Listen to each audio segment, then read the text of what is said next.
ወወልድ ወመንፈስ ቅዱስ አሐዱ አምላክ አሜን። ስብሐት ለእግዚአብሔር ኪያነ ዘፈጠረ ከመ ናምልኮ እንሰግድለት ዘንድ እናመልከው ዘንድ እንገዛለት ዘንድ እናመሰግነው ዘንድ የፈጠረን አምላካችን እግዚአብሔር የባሕርይ ምስጋና ለእርሱ ይሁን። ስብሐት ለማርያም እመ አምላክ እግዝእትነ ወመድኃኒትነ መድኃኒታችን መመኪያችን ለምትሆን ለእናታችን ለንጽሕት ቅድስት ድንግል ማርያምም የጸጋ ምስጋና ለእርሷ ይሁን። ስብሐት ለመስቀለ ክርስቶስ ዕፀ መድኃኒት ኃይልነ ወፀወንነ ኃይላችን አምባችን መጠጊያችን ጋሻችን ለሚሆን በቀራንዮ ለተተከለ መድኃኒት ለሚባል ለክርስቶስ መስቀልም የጸጋ ምስጋና ለእርሱ ይሁን።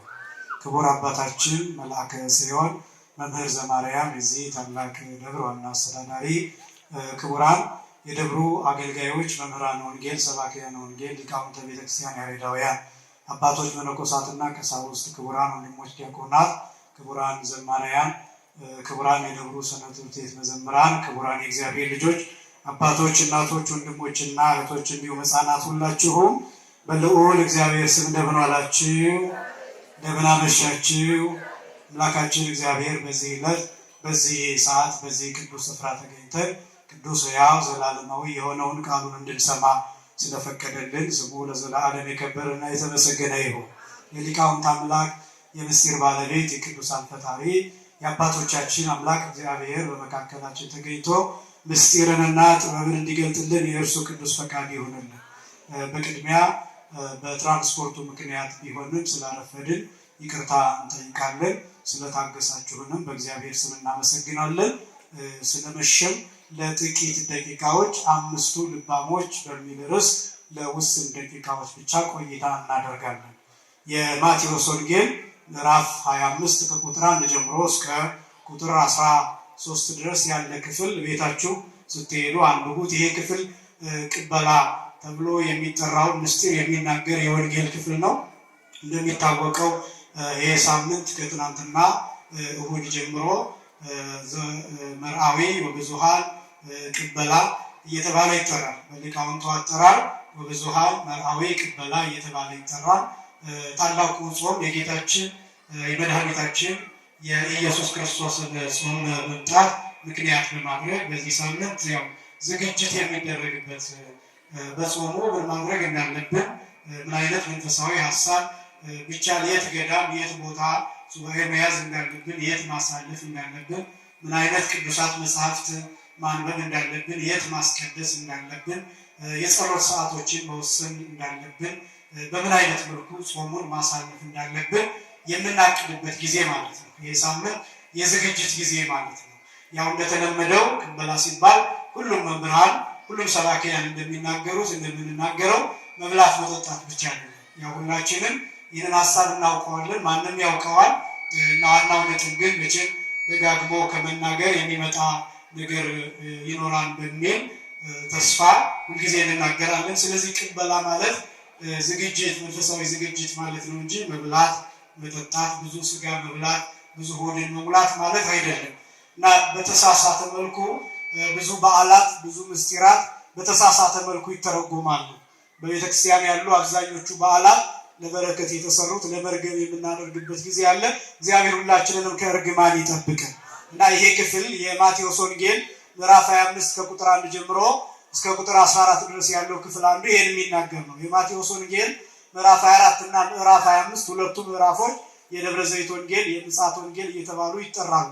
ሁለቱም ምዕራፎች ጌታ በደብረ ዘይት ያስተማራቸው ስለሆኑ በዚህ ምክንያት የደብረ ዘይት ወንጌል ተብለው ይጠራሉ። ሁለቱም 24ም 25ም ደግሞ የምጽአት ወንጌል የሚባልበት ምክንያት ስለመምጣቱ የተናገረባቸው ስለሆኑ በዚህ ምክንያት የምጽአት ወንጌል ተብለው ይጠራሉ። ምዕራፍ 24 እና ምዕራፍ 25። ከዚያ ውስጥ ደግሞ አንዱ ዝግጅትን የተመለከተ ሙሽራው ሲመጣ ሙሽራውን ለመቀበል የወጡ 10 ቆነጃጅት 10 ደናግል መንግስተ ሰማያት እነሱን ትመስላለች ብሎ ጌታችን በምሳሌ ያስተማረበት ክፍል ይገኛል። እና ይሄ ክፍል በዋናነት የሚመለከተው እኔና እናንተን ነው፣ ምዕመናንን ነው፣ ኦርቶዶክሳውያንን ነው፣ ክርስቲያኖችን 10 ደናግል 10 ቆነጃጅት ብሎ የሚጠራቸው። ቆነጃጅት ብሎ የሚጠራበት ምክንያት ቆነጃጅት ማለት ወጣቶች ማለት ነው፣ መልከ መልካሞች ማለት ነው፣ ውቦች ማለት ነው። ይህም ደግሞ የነፍስን ውበት የነፍስን ንጽህና የነፍስን ቅድስና የነፍስን ድንግልና እነዚህን የሚያሳይ ነው። ቆነጃጅት ብሎ የሚጠራው በዚያ ነው። ደናግልን የሚለው ምእመናን በአጠቃላይ ደናግለ ነፍስ ተብሎ ይጠራል። የነፍስ ድንግሎች ወይም ደግሞ በነፍስ ድንግል ይሆኑ ያ ማለት ለሚገባቸው ለሙሽራቸው ለጌታችን ለመድኃኒታችን ለኢየሱስ ክርስቶስ የታጩ ተብሎ ይገለጣሉ። ሐዋርያው ቅዱስ ጳውሎስ እንደተናገረው ሁለተኛ ቆሮንቶስ ምዕራፍ 11 ከቁጥር 2 ጀምሮ ለአንድ ወንድ እንደ አንዲት ድንግል አጭቻችኋለሁ ብሎ እንደተናገረው ሁላችንም ምእመናን ሁላችንም ክርስቲያኖች ሁላችንም ኦርቶዶክሳውያን ለአንድ ሙሽራ ለክርስቶስ የተገባን የታጨን። በዚህ ምክንያት ደናግል እንባላለን። ደናግል የምንባልበት ምክንያት ወደ ሌላ ያልሄድን ማለት ነው። ይሄ ማለት ወደ ሌላ ያልሄድን ማለት ጣዖት ያላመለክን ማለት ነው። ከእግዚአብሔር ውጭ ሌላ ያላመለክን፣ ከእግዚአብሔር ውጭ ለሌላ የአምልኮ ስግደት ያልሰገድን፣ ከእግዚአብሔር ውጭ ለሌላ የባህሪ ስግደት ያልሰገድን፣ ከእግዚአብሔር ውጭ ለሌላ የባህሪ ምስጋና ያልሰጠን ያላመሰገንን ለአንድ ለክርስቶስ ለአንድ ለእግዚአብሔር የታጨን የተገባን በመሆናችን ደናግል ተብለን እንጠራለን። ነገር ግን ደናግል መባል ብቻውን በቂ አይደለም። ድንግልና ብቻውን መንግስተ ሰማያት አያስገባም። ሃይማኖት ድንግልና ተብሎ ይጠራል። ሃይማኖት ያላቸው ሰዎች በሙሉ ደናግለ ነፍስ ተብሎ ሊጠሩ ይችላሉ። ምግባራቸው ምንድን ነው? መኖሪያቸው ምንድን ነው? አኗኗራቸው ምንድን ነው? ህይወታቸው ምንድን ነው? መንፈሳዊነታቸው ምንድን ነው? አስተሳሰባቸው ምንድን ነው ተብሎ ደግሞ ይጠየቃል። ስለዚህ እዚህ ላይ ነው እንግዲህ አምስቱ ልባሞችና አምስቱ ሰነፎች ተብሎ ለሁለት የሚከፈለው እዚህ ላይ ነው። ሁሉም አስሩ ደናግል አንድ ላይ ደናግል በሚል ቆነጃጅት በሚል አስሩም ተጠርተዋል። ሲለዩ ግን ልባሞችና ሰነፎች ተብለው ተለይተዋል። ስለዚህ እኔ የማሳያችሁ በጣም በፍጥነት በአጭር ደቂቃ አምስቱ ልባሞች የተባሉት ምን ምን አላቸው የሚለውን ነው። በወንጌሉ አገላለጥ ጌታችን መድኃኒታችን ኢየሱስ ክርስቶስ ሁለት ነገር ያላቸው ብሏቸዋል። ስንት ነገር? ሁለት ነገር ያላቸው። አንደኛ ማሰሮ ያላቸው ወይም መብራት ያላቸው። መብራት ያላቸው ምን ያላቸው? መብራት። ሁለተኛ ደግሞ ዘይት ያላቸው። ምን ያላቸው? ዘይት ያላቸው። አምስቱ ልባሞች እነዚህ ሁለቱ ነገሮች ያላቸው ናቸው። ይሄ ማለት እነዚህ ሁለቱን ነገሮች ይዘው ሙሽራውን ለመቀበል የወጡ የተዘጋጁ ማለት ነው። ባጭሩ ሁለት ነገሮች አሏቸው። አንደኛው መብራት። መብራት ማለት ምን ማለት ነው? አምፖል እንደማለት ነው። ለምሳሌ ይሄ አምፖል ይሄ የምናየው ፓውዛ ኤሌክትሪክ ከተቋረጠ ይጠፋል። ስለዚህ አምፖሉ ያለው ሰው ምን ያስፈልገዋል ማለት ነው? ከረንት ያስፈልገዋል። ኤሌክትሪክ ከረንት ያስፈልገዋል። ኤሌክትሪሲቲ ያስፈልገዋል። ፓወር ያስፈልገዋል። የኃይል ምንጭ ያስፈልገዋል። አምፖሉን ብቻ በጣም ቆንጆ አምፖል የሚያበራ ሰፊ ትልቅ አምፖል ብቻ ተሸክሞ ቢቀመጥ ፓወር ከሌለው ዋጋ የለውም። ስለዚህ መብራት ያላቸው ማለት አምፖሉ ያላቸው ማለት ነው። በዚህ ዘመን አገላለጽ በዚያ ዘመን እንስራ የሚባል ማሰሮ የሚባል ያ ማሰሮ በትንሹ የተሰራ እንደ ገንቦ ሆኖ የተቀመጠ በውስጡ ዘይት የሚቀመጥበት በዘይቱ ላይ ደግሞ ገመድ ክር የሚቀመጥበት ነው። ያ ክሩ ዘይቱ እንዲነካው ይደረጋል። ያ ክሩ የሚነደው በዘይቱ አማካኝነት። ዘይት ያልነካው ክር ወዲያውኑ ይነድና ይጠፋል። ዘይት የነካው ከሆነ ግን ዘይቱን እየሳበ እየነደደ ለረጅም ጊዜ ይቆያል። ስለዚህ የሚያስፈልገው መብራቱ ብቻ አይደለም፣ መሳሪያው ብቻ አምፖሉ ብቻ አይደለም የሚያስፈልገው ምንጩ ነው የሚያስፈልገው። ያ ምንጩ ደግሞ ዘይት ነው፣ ቅባት ነው። ያ ያስፈልጋቸዋል። እነዚህ ልባሞቹ ብልሆቹ የሚባሉት ሁለቱንም ይዘዋል። ማሰሮ ይዘዋል ወይም መብራት ይዘዋል፣ እንደገና ደግሞ ዘይትም ይዘዋል። ሰነፎቹ ደግሞ የሚባሉት ማሰሮ አላቸው፣ አምፖሎ አላቸው፣ ጋኑ አላቸው፣ ገንቦ አላቸው፣ ነገር ግን ዘይቱ የላቸው። ዋናው መሰረታዊ ነገር የላቸው። በዚህ ምክንያት ሰነፎች ናቸው። ደግሞ እንደሌላቸው ያውቃሉ፣ ለመያዝ ግን አልተጉም። ይሄ ነው፣ አልቸኮሉም፣ አልተዘጋጁም። ሙሽራውን ለመቀበል ያልተዘጋጁ ሰዎች ናቸው። እነዚህ ሰነፎቹ ይባላሉ። ክርስቶስ ያው ሙሽራው ማለት ነው። ሙሽራው ክርስቶስ ስለሆነ ሙሽራው ለመንፈቀ ሌሊት ሲመጣ እነዚህኞቹ ፈጥነው መብራታቸውን እያበሩ ሙሽራውን ሲቀበሉ፣ እነዚህኞቹ ግን ዘይት ለመግዛት ወደ ገበያ ይሄዳሉ። ምክንያቱም ሰነፎች ናቸው። ይሄ ብቻም አይደለም። ተመልሰው ሲመጡ ሙሽራው ገብቷል፣ ሰርገኞቹ ገብተዋል፣ ታዳሚዎቹ ገብተዋል። በሩ ይዘጋል፣ በር ያንኳኳሉ። ከዛ ሙሽራው ይመልስላቸዋል። እናንተ እነማን ናችሁ ይላቸዋል። እኛ ነን ብለው ሲናገሩ አላውቃችሁም ይላቸዋል። አላውቃችሁም ከመባል እግዚአብሔር ሁላችንንም ይሰውራል። እነዚህ ሰዎች ሰነፎቹ የተባሉት ማሰሮ አላቸው፣ መብራቱ አላቸው፣ ዘይቱ የላቸው። ዘይቱ መገናኛ ነበር። ዘይቱ ብርሃኑንና ክሩን የሚያገናኝ ነበር። ቅባቱ እሱ ነበር። ያ የላቸው። ያ ማለት በሌላ አገላለጥ ከእግዚአብሔር ጋር ግንኙነት አልነበራቸው። እኔ እንዳልኳችሁ በፍጥነት አምስቱ ልባሞች ያላቸው ምንድን ነው? በወንጌሉ አገላለጥ ሁለት ነገሮች ብያችኋለሁ። አንደኛ መብራቱ፣ ሁለተኛ ዘይቱ ያላቸው ናቸው። ሊቃውንቱ እንዲህ ብለው ተርጉመዋቸዋል። አምስቱ ልባሞች የሚባሉት 6 ነገር ያላቸው ናቸው። ስንት ነገር? 6 ነገር። በጣም ሲዘረዘሩ ማለት ነው። በወንጌል እንዳልኳችሁ 2 ነገር ነው። እነዚህ ሁለት ነገሮች ምንን ይገልጣሉ የሚለው ሲዘረዘር 6 ነገሮች ያሏቸው 5 ልባሞች። አንደኛ ሃይማኖት ያላቸው፣ ሁለተኛ ጾም ያላቸው፣ ሶስተኛ ጸሎት ያላቸው፣ አራተኛ ትህትና ያላቸው፣ አምስተኛ ሀፊረ ገጽ ያላቸው፣ ስድስተኛ ፍቅር ያላቸው። እነዚህ 6ቱ ነገሮች ያሏቸው ልባሞች የሚባሉ። አሁን እነዚህ ነገሮች ሲዘረዘሩና ሲነገሩ እያንዳንዳችን ምን ብለን መጠየቅ አለብን? እኔ የትኛው አለኝ የትኛው የለኝም? መጪው ጾም ነው። ጾም ማለት ከፍታ የሚሰበክበት ልዕልና የሚያዝበት ስፍራ የሚያዝበት ነው። ክርስቲያናዊ ስፍራ፣ ኦርቶዶክሳዊ ስፍራ የሚያዝበት የሚበረርበት ነው። ክንፍ ብናበቅልበት ነው።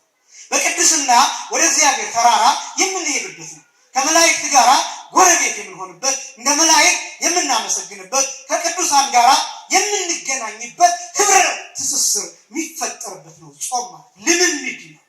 ከእንስሳዊ ጠባይ፣ ከእንስሳዊ ባህሪ፣ ከእንስሳዊ ፍትወት፣ ከእንስሳዊ ፈቃድ የሚወጣበት ነው።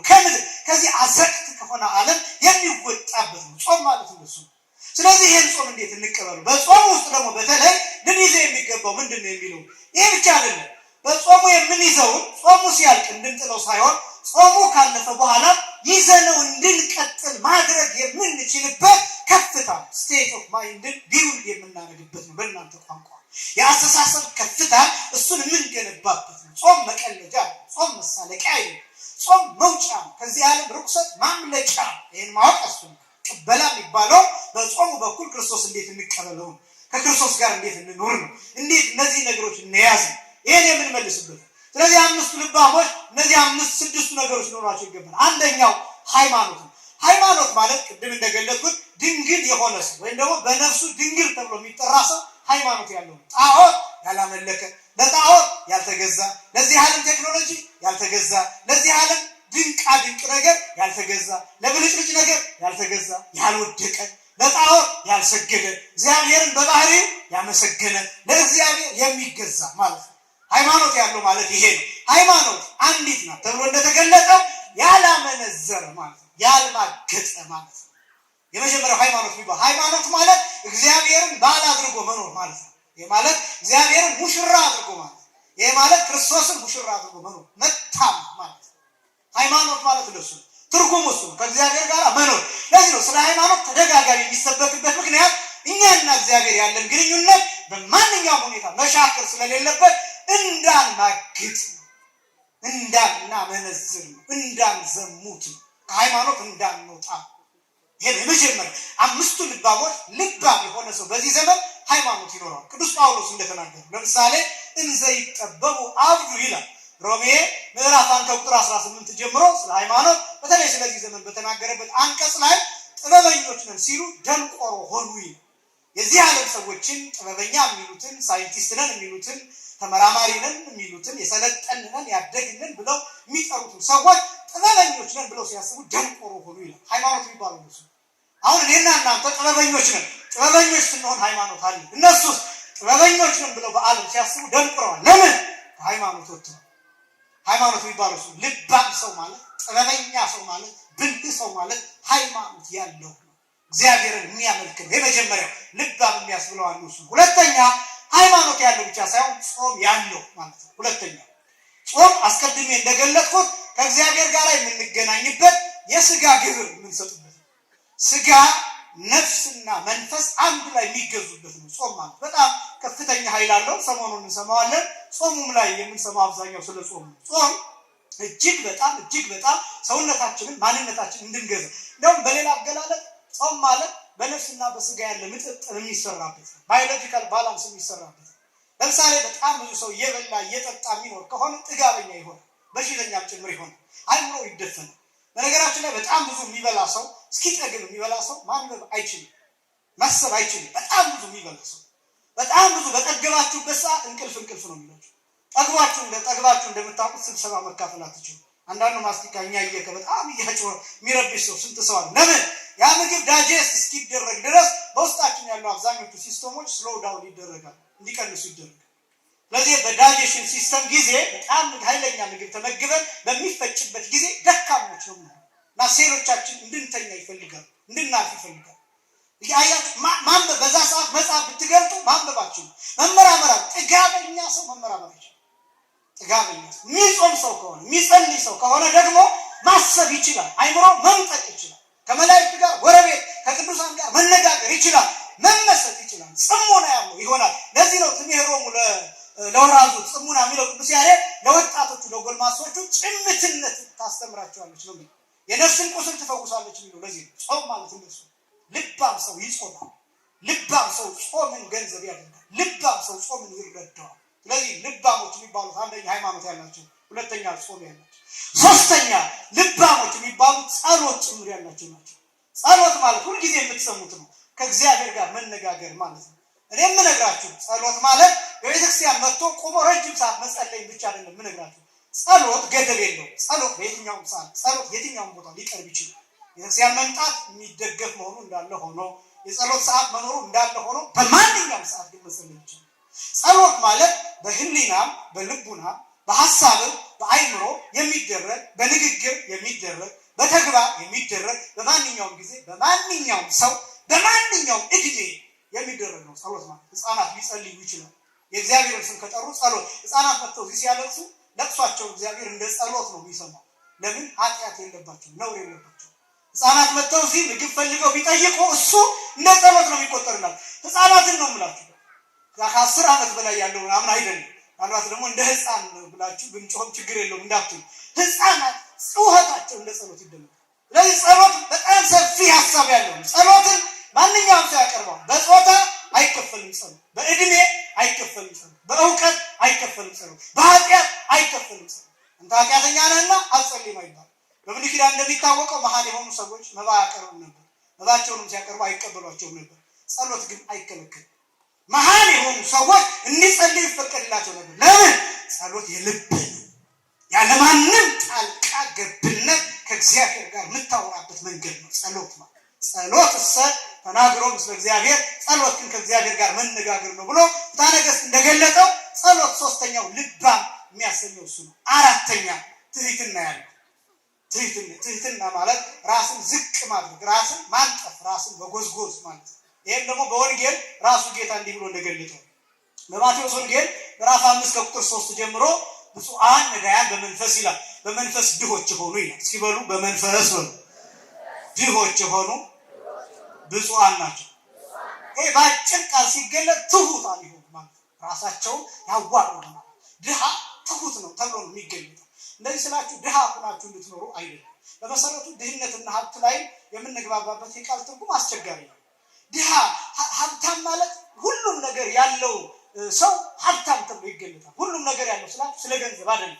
ጤና ያለው ሰው ሀብታም፣ ማሰብ የሚችል ሰው ሀብታም፣ ማንበብ የሚችል ሰው ሀብታም፣ ልቡ ብሩህ የሆነ ሰው ሀብታም፣ አካሉ ሙሉ የሆነ ሰው ሀብታም፣ ክርስቲያን የሆነ ሰው ሀብታም፣ ክርስቲያን ባለጸጋ፣ ክርስቲያን ሀብታም።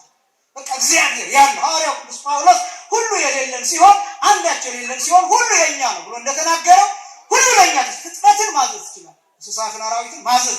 ከዋክብቱ ላይ አንተ ስልጣን አለ። ፀሐይ ላይ ስልጣን አለ። ጨረቃ ላይ ስልጣን አለ። ፍጥረት ላይ ዩኒቨርሱ ላይ ጋላክሲው ላይ ስልጣን አለ። ምክንያቱም እነ ኢያሱ ፀሐይን አቁመዋል። እነ ኤልያስ ሰማዩን ለጉመዋል። ዝናብ አስቀርተዋል። ሲያስፈልግ ዝናቡን አወርደዋል። ለምን? ዩኒቨርሱ ላይ ስልጣን ስላላቸው። ክርስቲያን ማለት ይሄን የሚረዳ ክርስቲያን ማለት ይሄን የሚያውቅ ሁሉ ነገር ላይ ስልጣን ራሳችሁ ላይ ብቻ አይደለም። እናንተ የጸጋ አማልክት ናችሁ፣ የተሾማችሁ ናችሁ፣ ለዓለም የተሰጣችሁ ናችሁ። ኦርቶዶክሳውያን ይሄን ማወቅ አለባችሁ። ለዓለም እንድትማልዱ፣ ለዓለም እንድትለምኑ፣ ስለ ዓለም እንድትጸልዩ የተሰጣችሁ ናችሁ። ስለዚህ ሀብታሞች ናችሁ። እንዲህ ስትሆኑ ሁሉ ያለን ስንሆን ራሳችንን ዝቅ ስናደርግ ትሁታን ተብለን እንጠራለን። ትህትና ያለው ራሱን ዝቅ አድርጎ የሚያይ እሱ ልባም ተብሎ ይጠራል። አምስቱ ልባሞች ከሚያስብሉት አንዱ ይሄ ነው። የመጀመሪያው ሃይማኖት አልኳችሁ፣ በኋላ ጠይቃችኋለሁ። ሁለተኛ ጾም ያለው አልኳችሁ። ሶስተኛ ጸሎት ያለው፣ አራተኛ ትህትና ያለው፣ አምስተኛ ሀፊረ ገጽ ያለው። እስኪ በሉ ሀፊረ ገጽ በሉ። እስኪ ሀፊረ ገጽ በሉ።